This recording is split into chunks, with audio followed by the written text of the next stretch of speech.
So we think this is a good way to begin the new year, to let it really be new and not drag so much of last year into this year.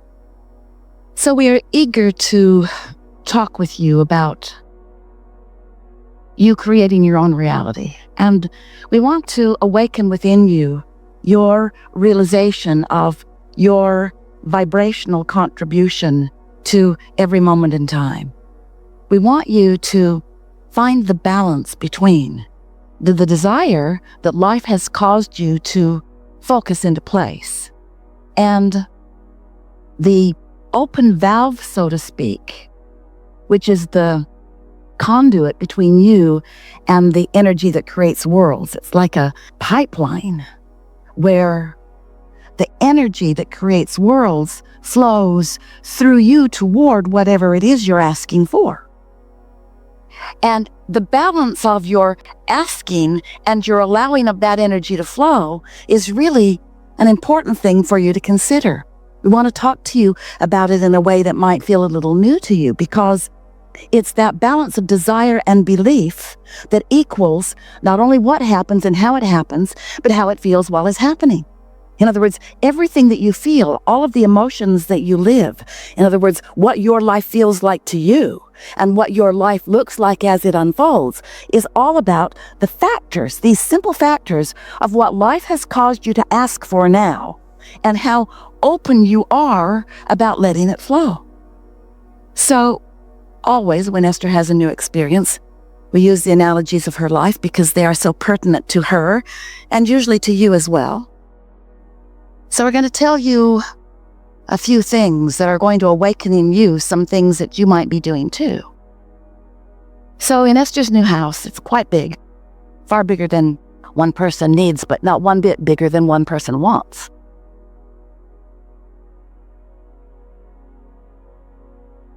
So here it is, and now it's the day that a photography company is coming to take a picture of the award-winning pool. It has a fire feature. Push a button, and fire happens. Esther was very eager. She had not seen the fire yet. She was standing inside. She took her place inside her living room, looking out across the pool. And when the fire came on, it was beautiful, but it made a sound in the attic. A sort of howling sound. Well, when something howls, there's usually something wrong. So she went outside and she said, might want to turn that off. I think the house is going to blow up. I don't know what's happening, but maybe somebody wants to go up in the attic and see. So someone went up in the attic and the gas line was straining. It was obvious. Well, that was not pleasing. And so the contractor came, a lot of people came, and began speculating what was going on. But the general consensus was there was not enough gas going to that fire feature. It wanted more than the pipeline could provide. So it was asking for more. So Esther is just thinking, you guys are stupid. You should have thought that through. There are calculations. This many things needs this much gas, and those pipelines need to be this big, and so forth. She tried to be nice, and mostly was, as they explained to her, there were only a few interior walls that would have to be removed. And Esther explained to them there were going to be no interior walls removed. Tear out the outside of the house, but don't mess with the inside of the house. And then she decided to just cool her jets because she could feel that she was going off the deep end and that no good was going to come from her involvement in this. And now it's right before the holidays. Nobody wants to do anything anyway. And so Esther just decides to chill and let the universe take care of it. Those were her empty, hollow words that she was speaking to them. So then she's enjoying her house. Everything else works as long as she doesn't turn on the fire or the pool heater or the outside fireplace. Just a few things. Everything inside is working. So then, the next day, or the day after the next day, she's standing in her living room and she has really a strong impulse to step out into the front yard. And as she does, she hears a strange sound, not so different from the sound that she'd heard before, except it's outside rather than inside. And so she stood there and realized that it had something to do with the sprinkling system, the underground system. She stood there long enough that that zone turned off, and when the zone turned off, the sound went away. It wasn't a sound of water running. It was a sound of something straining. It was a sound of something odd. It was a sound of something going wrong. So she called and left a message and then didn't worry about it. It's winter. Nothing really needs water out there anyway. Something to think about later, though. And then a day or two later, a man came to teach her pool school. He's going to show her how all the buttons work, and he's a lovely man, and she learned about her new swimming pool. And as he was getting ready to leave, he said, "Oh, I noticed that you have a broken sprinkler down on the back of the property." And Esther looked down, and sure enough, there was water bubbling up out of the ground. So she called the landscaper, who was in the area and was there in 2 minutes, who called the sprinkling company, who was also in the area and was there in 5 minutes. And so within 7 or 8 minutes, there were people there to deal with this broken sprinkler. Turned out the sprinkler wasn't broken. It's just downhill, and the system had just turned off, and water was just draining out of that. But now they're there. And so Esther says, "Oh, I have a question for you. Can you turn on whatever zone makes something happen out here in the front?" And so they did, and that sound came. And Esther said, "Does that sound normal to you?" And they said no. And so they were there for a while and figured out that someone had wired 2 zones together so that when either zone was calling for water, both zones were calling for water, and there wasn't enough water for both zones. And so the demand was greater than the supply. You getting a theme here? The demand is greater than the supply. What does that mean to you in terms of creating? Well, it meant something to Esther. I have desires that my open valve isn't supplying, which means my valve is not as open as I think that it is. I'm asking for more than I'm letting come through. I've got beliefs that are blocking my own desires. That was a shocking thing for Esther to hear. She didn't want to admit it. She didn't want to own that. She doesn't want to have a desire that's stronger than her ability to supply it, because she knows the supply is always there and no one is holding back from her supply. She just might have the valve pinched off with some belief that it needs to be harder than it needs to be. You see what we're getting at? And so that really is a wonderful way to understand creation, because when you ask, it's given every single time. The question is, are you letting what's being given in? Or do you have beliefs that have got it choked off in some way? And so if what you're asking for isn't coming easily, you've got it choked off, because you are supposed to be able to ask and it is given, and you're supposed to be able to let it in. Unless you've had past experiences that you keep practicing. Esther believes that construction is wonderful but difficult. Esther believes that people mean well but don't always know what they're doing.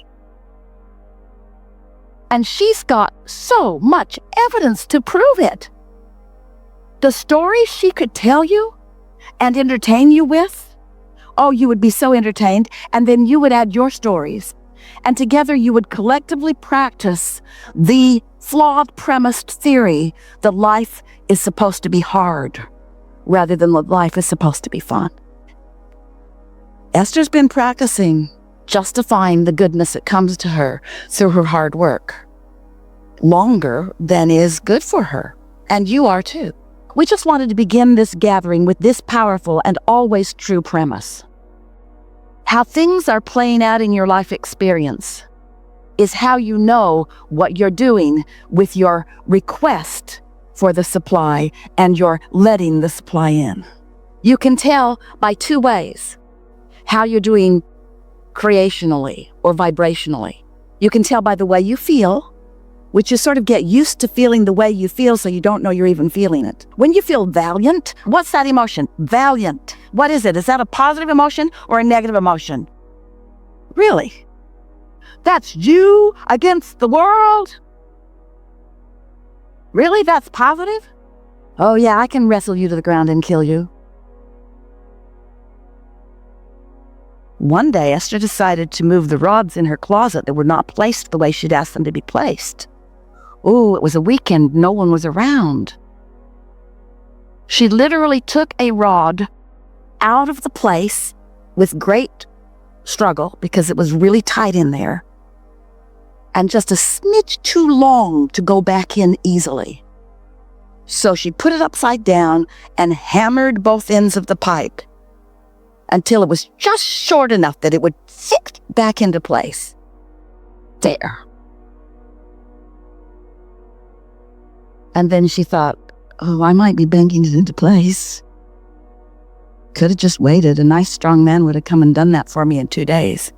Except I wanted to do it today because I wanted him to be wrong. Told him it was too long. All 27 of them. Told them it was too long, but they know better. So we're sort of throwing Esther under the bus here a little bit, along with all of the rest of you, because we want you and Esther to give up your need to justify the good that comes to you through struggle. And when you give that up, then you will bring less struggle forward. And when you bring less struggle forward, you'll be cleaner in your now. And when you're cleaner in your now, then things will unfold more easily for you. And so today, let's just talk about your desire, which is your demand.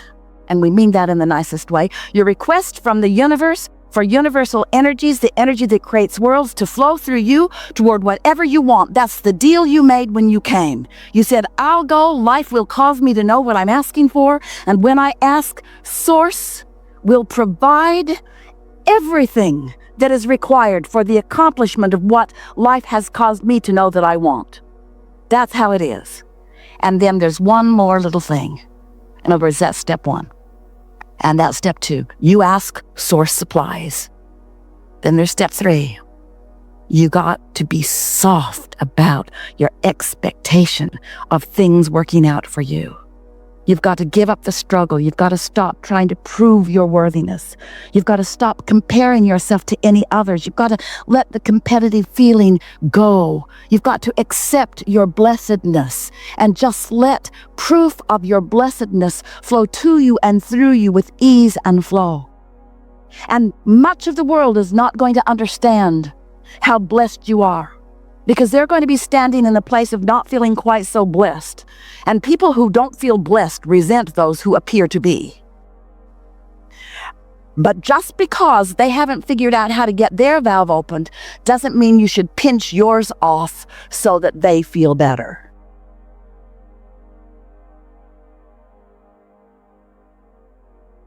And so, we've enjoyed this interaction immensely. We're eager to talk with you about whatever it is you want to talk about. We want you to know that Esther is living happily ever after, and that we appreciate all of her fine-tuning. And we like how willing she is to get out there and live life, and how willing she is to ask for more energy than she can accommodate, and then see the results of that imbalance, and then do something about it. That's the dance that you're all playing. It's the balance between desire and belief, desire and belief, desire and expectation, asking for it and letting it flow. What do you want to talk about? Some things? Oh, we're going to have a really good day.